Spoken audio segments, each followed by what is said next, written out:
인생은 계산대로 흘러가지 않는다. 특히 사람은 더더욱 50이 넘은 나이에 다시 누군가를 사랑하게 될 줄은 몰랐다. 그것도 적이라고 생각했던 사람을. 여러분, 여기서 잠깐만요. 이 이야기를 시작하기 전에 구독과 좋아요로 응원해 주시면 이어지는 이야기 감사한 마음으로 시작하도록 하겠습니다. 대표님, 이번 프로젝트 쉽지 않습니다. 비서의 말에 윤서연은 고개를 들지 않았다. 쉬운 건 애초에 안 들어옵니다. 58. 중견건설인프라 기업 서연그룹의 대표. 남편 없이 누구의 도움도 없이 바닥부터 회사를 키워낸 여자. 사람들은 그녀를 이렇게 불렀다. 철의 여자. 절대 협상에서 지지 않는 사람. 하지만 그녀는 알고 있었다. 자신이 얼마나 외로운지. 한편 이건 무조건 우리가 따야 합니다. 회의실에서 차분하게 말하는 남자. 이준혁 55. 대기업 한성물산 해외사업부 전무. 자수성가. 냉정한 판단력. 그리고 상대를 무너뜨리는 협상가. 상대가 누구든 상관없습니다. 그는 서류를 덮으며 말했다. 이 판 우리가 가져옵니다. 그 상대가 윤서연이라는 걸 알기 전까지는 두 사람의 첫 만남은 싱가포르였다. 동남아 최대 규모의 스마트 항만 개발 프로젝트. 수주 금액만 3조. 전 세계 5개 기업이 뛰어든 상황. 그리고 그중 한국 기업은 단 2곳. 서연그룹. 그리고 한성물산. 처음 마주 앉은 자리. 서연그룹 대표님 직접 나오셨군요. 이준혁이 먼저 말을 꺼냈다. 서연은 그를 한번 흘어봤다. 전무님도 직접 오셨네요. 짧은 눈빛 교환. 둘 다 같은 생각을 했다. 만만치 않다. 첫 프레젠테이션부터 불꽃이 튀었다. 기사의 제안은 리스크가 큽니다. 이준혁이 냉정하게 말했다. 전무님 쪽은 수익성이 너무 낮네요. 서연이 받아쳤다. 회의장은 조용했지만 공기는 팽팽하게 당겨져 있었다. 둘은 서로를 무너뜨리기 위해 정확한 약점만 찔렀다. 현실성이 없습니다. 경험이 부족합니다. 책임질 수 있습니까? 서로 물러서지 않았다. 그날 밤 각자의 호텔방. 서연은 와인을 한 잔 따랐다. 저 남자 위험하네. 준혁은 창밖을 보며 중얼거렸다. 쉽지 않겠군. 하지만 둘 다 알지 못했다. 이 싸움이 다른 방향으로 흘러갈 거라는 걸. 3일째. 상황이 급변했다. 제3의 기업 유럽계 글로벌 업체 노르딕 인프라가 등장한 것이다. 그들의 조건은 압도적이었다. 기술, 자금, 네트워크. 이대로 가면 한국 기업들 다 탈락입니다. 현지 관계자의 말이었다. 그날 밤 서연은 호텔 로비에 앉아 있었다. 서류를 보다가 한숨을 내쉬었다. 그때였다. 여기 계셨군요. 고개를 들자 이준혁이 서 있었다.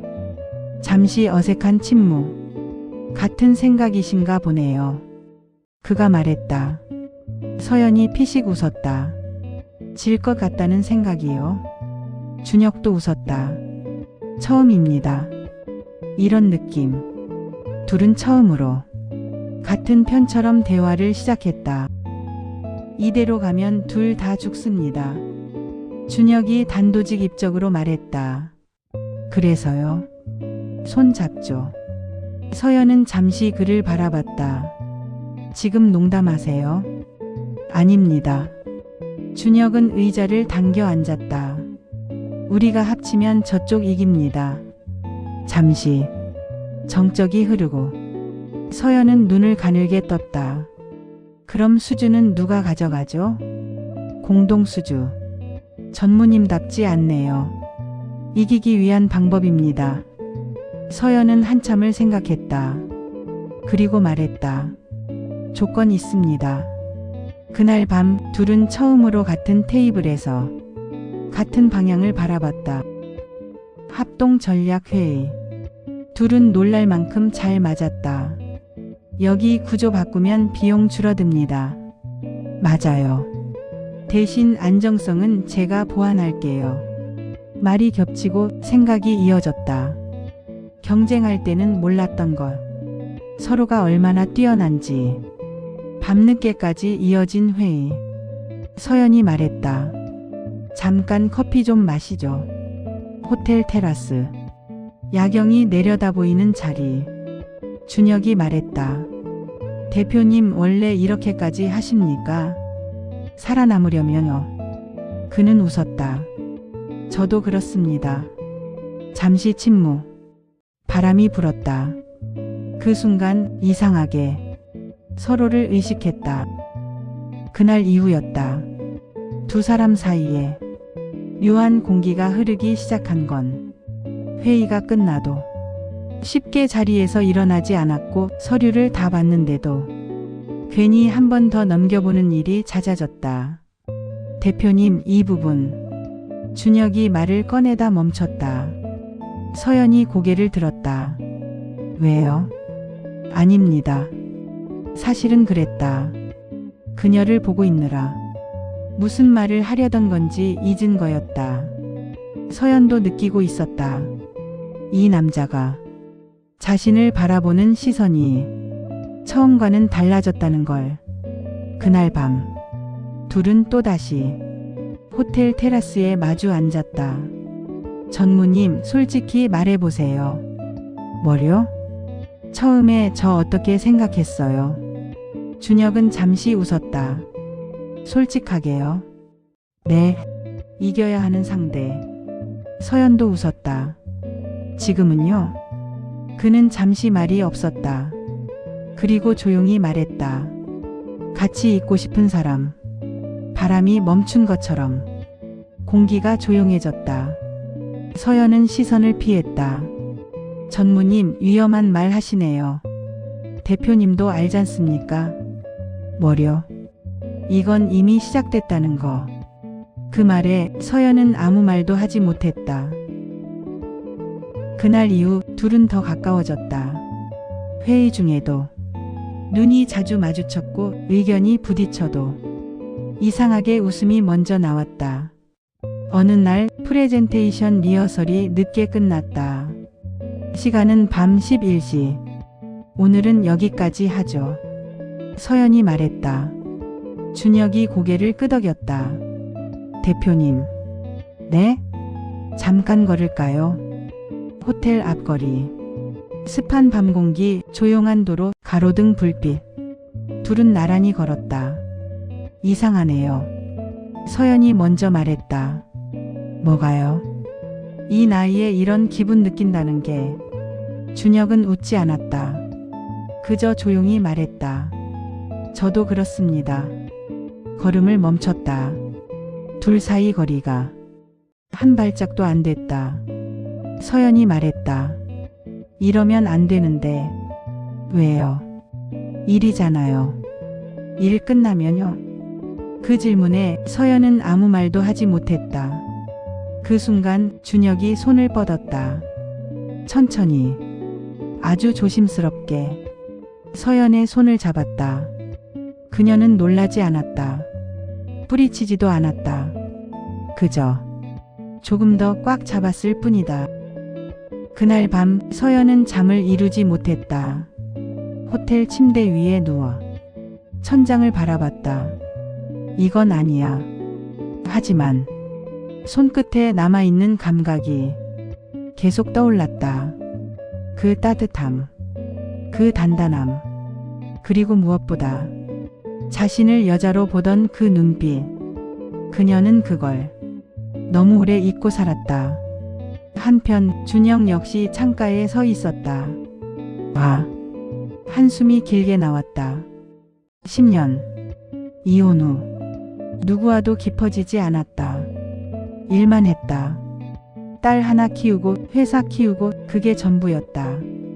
그런데 왜 하필 지금이냐? 그는 알고 있었다. 이 감정이 쉽지 않다는 걸.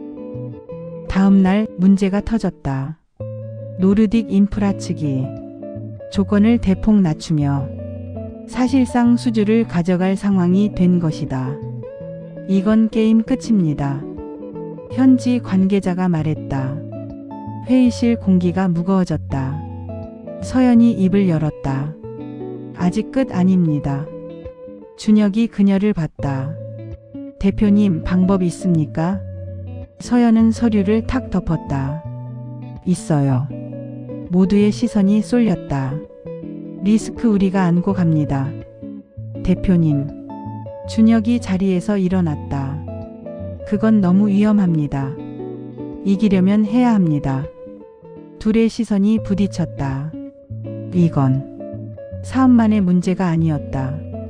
서로를 믿을 수 있느냐의 문제였다. 준혁이 말했다. 저도 갑니다. 서연이 놀란 눈으로 봤다. 혼자 안 보냅니다. 그 순간 둘 사이에 흐르던 감정이 확실한 신뢰로 바뀌었다. 최종 프레젠테이션 날, 서연과 준혁은 나란히 섰다. 우리는 함께 책임집니다.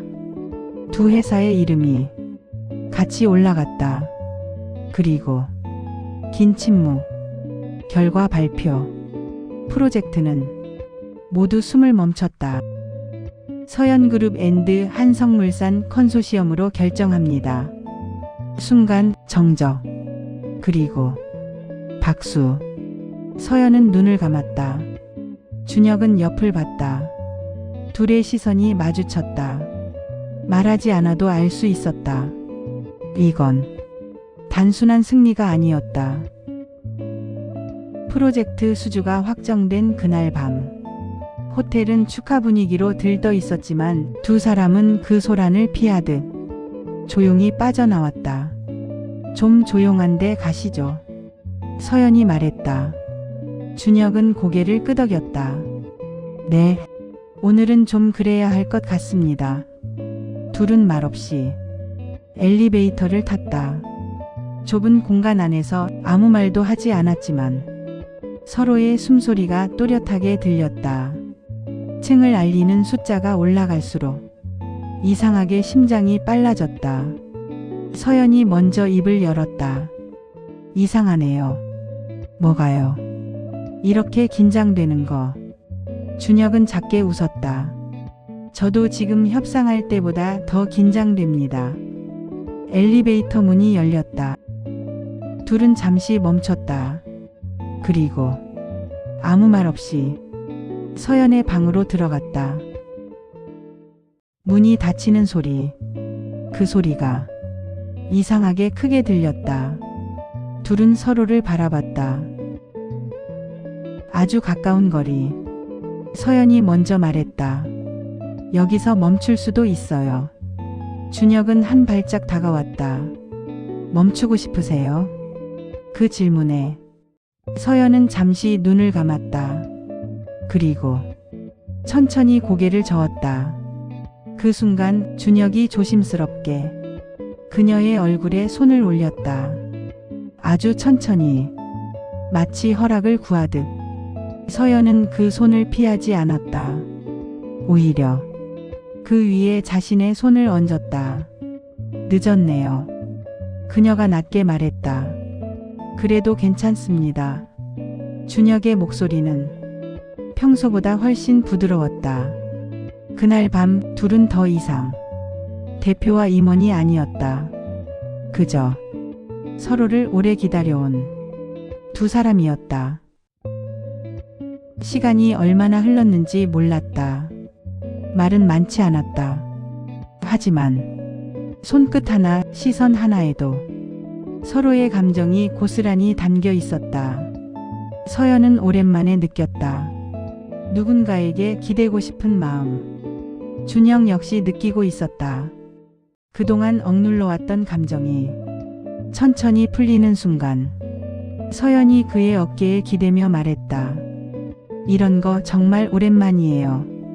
준혁은 그녀의 손을 잡았다. 저도요. 창밖에는 낯선 도시의 불빛이 흐르고 있었다. 그 빛 속에서 두 사람은 조금 늦게 찾아온 감정을 조용히 받아들이고 있었다. 아침, 서연은 먼저 눈을 떴다. 옆에 있는 준혁을 가만히 바라봤다. 이 남자가 어제까지는 경쟁자였다는 게 믿기지 않았다. 그녀는 천천히 손을 뻗어 그의 손을 잡았다. 그 순간 준혁이 눈을 떴다. 일어나셨어요? 서연은 살짝 웃었다. 네. 잠시 아무 말도 없이 서로를 바라봤다. 어색하지 않았다. 오히려 이상하게 편안했다. 준혁이 말했다. 후회 안 하십니까? 서연은 고개를 저었다. 전혀요. 그리고 덧붙였다. 오히려 왜 이제야 이런 선택을 했나 싶네요. 준혁은 조용히 웃었다. 그날 아침 두 사람은 처음으로 같은 방향을 바라보고 있었다. 한국으로 돌아온 뒤 모든 것은 다시 빠르게 돌아가기 시작했다. 언론 계약 후속 협상. 각자의 자리로 돌아간 두 사람. 하지만 예전과는 달랐다. 전화 한 통, 짧은 메시지 하나에도 서로의 하루가 흔들렸다. 오늘도 바쁘시죠? 네. 그래도 생각은 납니다. 짧은 대화. 하지만 그 안에는 많은 감정이 담겨 있었다. 어느 날 저녁, 준혁이 말했다. 시간 괜찮으십니까? 네. 뵙고 싶습니다. 짧은 침묵. 그리고 서연이 말했다. 저도요. 둘은 다시 만났다. 이번엔 경쟁도 계약도 없는 자리였다. 그저 서로를 보기 위해 만난 자리. 서연이 말했다. 우리 늦은 거 아닐까요? 준혁이 고개를 저었다. 아닙니다. 그는 그녀의 손을 잡았다. 지금이 딱 맞는 시간입니다. 서연은 잠시 그를 바라보다가 작게 웃었다. 그럼 이번엔 놓치지 맙시다. 준혁이 말했다. 절대 놓지 않습니다. 그날 밤 두 사람은 다시 한번 확신했다. 인생은 늦게 시작해도 괜찮다는 걸. 그리고 사랑은 준비되지 않은 순간에 가장 완벽하게 찾아온다는 걸. 시청해 주셔서 감사합니다.